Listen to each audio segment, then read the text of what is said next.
तो दोस्तों नमस्कार, मैं हूं अनिल और रेसलिंग सुपर धमाल में आपका स्वागत है। तो दोस्तों WWE 25 जनवरी 2025 को सैटरडेज नाइट मेन इवेंट का आयोजन करने वाली है। इस टीवी शो के दौरान वर्ल्ड हैवीवेट चैंपियन गुंथर अपनी चैंपियनशिप को जे उसो के खिलाफ डिफेंड करेंगे, तो वहीं इंटरकॉन्टिनेंटल चैंपियन ब्रॉन ब्रेकर अपने टाइटल को शीमस के खिलाफ डिफेंड करेंगे। उसके साथ ही जेकब फाटू और ब्रॉन स्ट्रोमैन का एक मुकाबला होगा।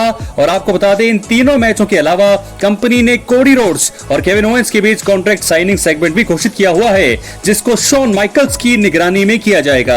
तो इस वीडियो में मैं आपको दो चीजें बताने वाला हूं जो सैटरडेज नाइट मेन इवेंट में हमें देखने को मिल सकती है। क्या ये चीजें हो सकती है? जी हाँ, ये बात करते हैं। अगर आप चैनल पर नए हैं प्लीज चैनल को सब्सक्राइब करें।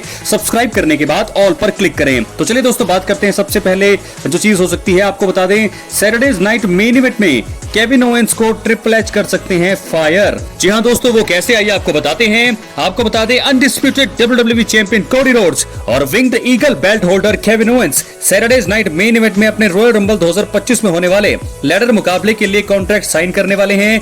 ये सेगमेंट शॉन माइकल्स के साथ होगा और इसके दौरान द प्राइज फाइटर यानी कि केविन ओवेंस बेईमानी करते हुए कोडी रोड्स पर हमला कर सकते हैं। जब WWE दिग्गज शॉन माइकल उन्हें रोकने का प्रयास करेंगे, तो उस दौरान मुझे ऐसा लगता है केविन ओवेंस जो है शॉन माइकल्स के ऊपर भी हमला कर सकते हैं। ये बात शॉन माइकल्स के दोस्त और पिछले साल सैटरडेज नाइट मेन इवेंट में केविन ओवेंस के साथ बहस का हिस्सा बने ट्रिपल एच को पसंद नहीं आ सकती है। इसके चलते द गेम ट्रिपल एच द्वारा फॉर्मर यूनाइटेड स्टेट्स चैंपियन यानी कि केविन ओवेंस को फायर किया जा सकता है। दोस्तों ये चीजें मुझे लगता है ऐसा होगा क्योंकि इस समय सन की दिमाग है केविन ओवेंस का, जिस प्रकार उनको कंट्रोल करना मुश्किल हो रहा है, तो शॉन माइकल्स के साथ भी उनकी बहस हमें देखने को मिल सकती है। और पूरे कॉन्ट्रैक्ट साइनिंग के दौरान जो केविन ओवेंस है जरूर अटैक कर सकते हैं शॉन माइकल्स पर।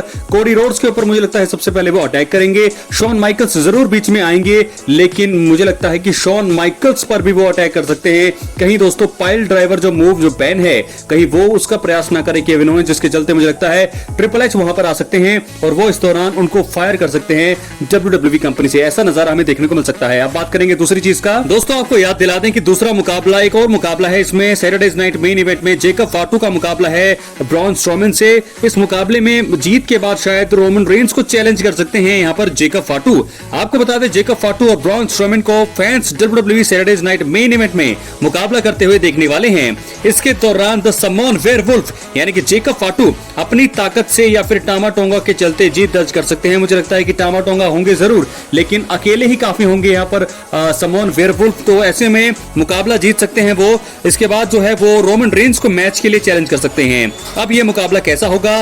और 16 अगस्त 2024 को स्मैकडाउन में जेकब फाटू के हाथों पिटाई पाने वाले असली ट्राइबल चीफ रोमन रेंस इसके चलते अगला कदम क्या उठाते हैं, ये देखने वाली बात होगी। तो मुझे ऐसा लगता है कि जेकब फाटू और रोमन रेंस के बीच मुकाबले की नींव बोई जा रही है। जेकब फाटू लगातार जो असली ब्लड लाइन के मेंबर्स हैं उन पर तो अटैक करते ही हैं, लेकिन रोमन रेंस के साथ उनकी राइवलरी भी बहुत ही अच्छी होगी। मुझे लगता है कि सोलो सिक्वा से बड़ी राइवलरी यहाँ पर हमें देखने को मिल सकती है रोमन रेंस और जेकब फाटू की। तो जब जो है सैटरडेज नाइट मेन इवेंट में यहाँ पर जेकब फाटू जीतेंगे, तो उसके बाद वो चैलेंज कर सकते हैं रोमन रेंस को। कितनी परसेंट चांसेस है? मुझे लगता है ऐसा हो सकता है। और रॉयल रंबल के बाद, अगले बार जो है रॉयल रंबल के बाद मुझे लगता है ये राइवलरी शुरू की जा सकती है। बात करेंगे अगली स्टोरी की, जो जुड़ी है रोमन रेंस के साथ। तो दोस्तों आपको बता दें कि WWE रॉयल रंबल 2025 के लिए फैंस बहुत ही ज्यादा एक्साइटेड हैं। मेंस रॉयल रंबल मुकाबले में कई बड़े सुपरस्टार हिस्सा लेंगे।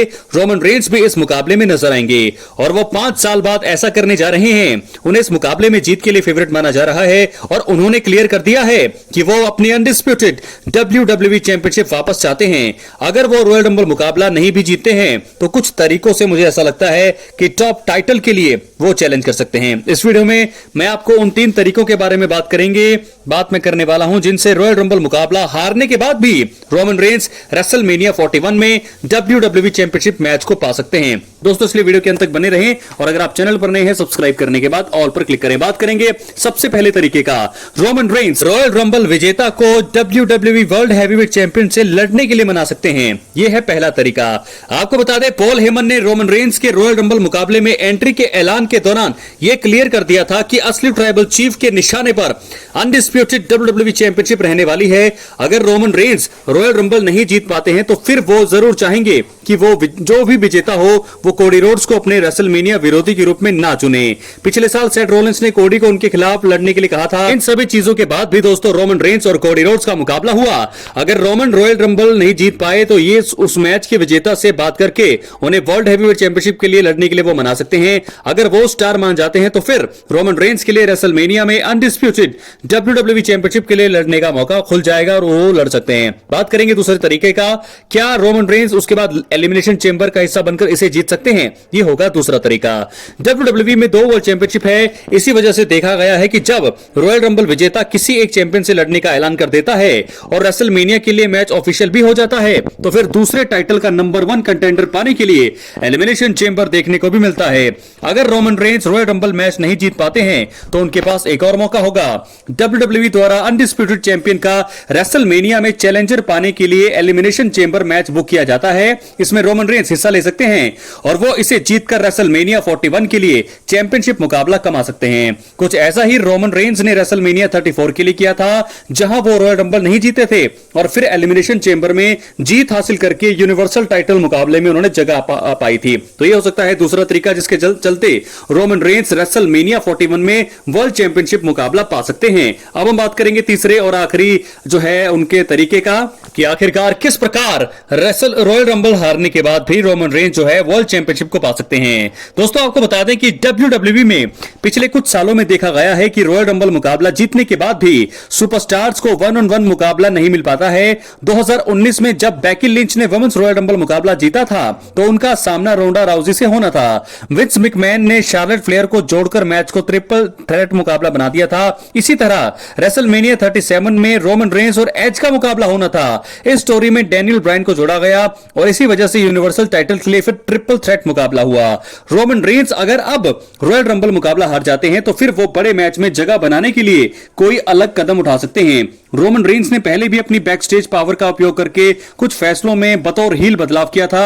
उसी तरह वो मैनेजमेंट से बात करके या WWE टाइटल की स्टोरी लाइन में दखल देकर खुद को चैंपियनशिप मैच में शामिल करा सकते हैं। इससे रेसलमेनिया 41 में रोमन रेंस को बिना रॉयल रंबल मुकाबला जीते ही WWE टाइटल के लिए चैलेंज करने का जो चांस है वो मिल जाएगा। तो इस प्रकार 3 बहुत ही बड़े तरीके जिनसे रॉयल रंबल मुकाबला हारने के बाद भी रोमन रेंस रेसलमेनिया 41 में WWE चैंपियनशिप मुकाबला पा सकते हैं। वो तीनों ही तरीके दोस्तों मैंने आपको बताए हैं। कैसे लगे आपको तरीके अपनी राय कमेंट बॉक्स में जरूर दें। उससे भी बड़ी बात है कि वीडियो कैसे लगी, क्योंकि इस वीडियो में मैंने आपको बताया है रोमन रेंस किस प्रकार रॉयल रंबल हारने के बाद भी चैंपियनशिप मुकाबला हासिल कर सकते हैं रेसलमेनिया 41 में, और सैटरडे नाइट मेन इवेंट में क्या हो सकता है, किस प्रकार जेकब फाटू चैलेंज कर सकते हैं रोमन रेंस को ब्रॉन स्ट्रोमन को हराने के बाद, और वहीं केविन ओवेंस क्या कर सकते हैं यहां पर शॉन माइकल्स के साथ। कोडी रोड्स को अगर वो नुकसान पहुंचाएंगे तो जरूर ट्रिपल एच को अभी वहां पर दखल देखने को मिल सकता है, जिसके चलते केविन ओवेंस को फायर भी किया जा सकता है। अपनी राय कमेंट बॉक्स में जरूर दें। मिलते हैं अगली वीडियो में। बहुत बहुत धन्यवाद।